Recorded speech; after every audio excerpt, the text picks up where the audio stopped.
জেরুজালেমে আর্জেন্টিনা বনাম Israel match বাতিল করেছিল মেসির দল। নেতানিয়াহুর ফোন করে হাতজোড় অনুরোধেও গলেনি আর্জেন্টিনার তৎকালীন প্রেসিডেন্ট মরিসিওর মন। বিশেষ অনুরোধে ইসরায়েল প্রেসিডেন্ট বলেছিলেন যেন জেরুজালেমে দল পাঠাতে হস্তক্ষেপ করে আর্জেন্টিনার সরকার, কিন্তু তাতেও কাজের কাজ কিছুই হয়নি।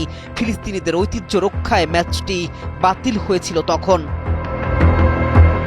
ফলে গোটা ফিলিস্তিন থেকে জুটেছিল প্রশংসাও। বর্তমান প্রেসিডেন্ট কট্টর ইসরায়েলপন্থী হলেও আর্জেন্টিনা দল কিংবা দেশটার সব মানুষ ইহুদিবাদী নয়, বরং দেশটায় ফিলিস্তিনের জন্য আওয়াজ ওঠে।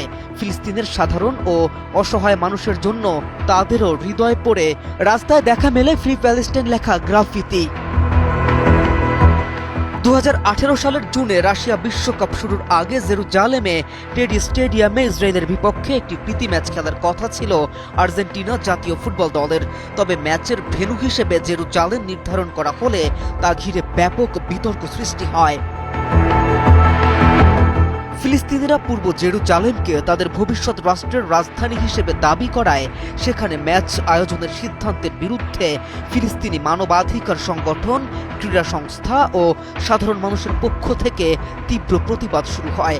একই সঙ্গে খেলোয়াড়দের নিরাপত্তা নিয়েও উদ্বেগ প্রকাশ করা হয়।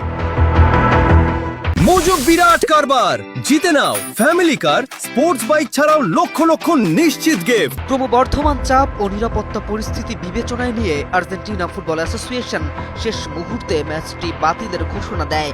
এই সিদ্ধান্তকে ফিলিস্তিনিরা একটি গুরুত্বপূর্ণ কূটনৈতিক সাফল্য হিসেবেও দেখেছিল তখন।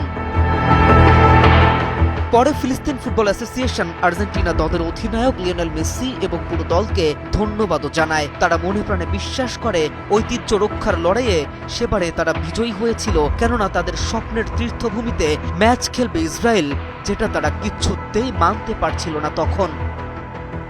K M Rafin, news 24।